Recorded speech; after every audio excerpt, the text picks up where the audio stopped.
In this video, I'll show you how to use Type Cutout in Canva.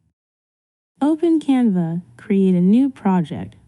Next, navigate to the Apps section. In the search bar, type Type Cutout and press Enter. Click on the Type Cutout app from the search results. This will direct you to its settings.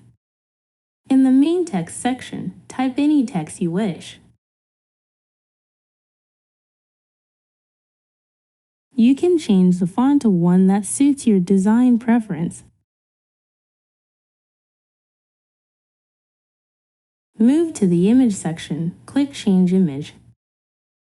Choose an image that will appear inside your text, adding character and vibrancy to your words. Then, change the image position and scale. Adjust the text alignment and line height.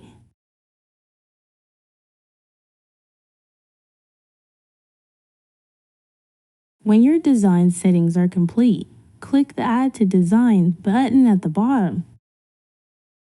You'll see your design placed into your page seamlessly.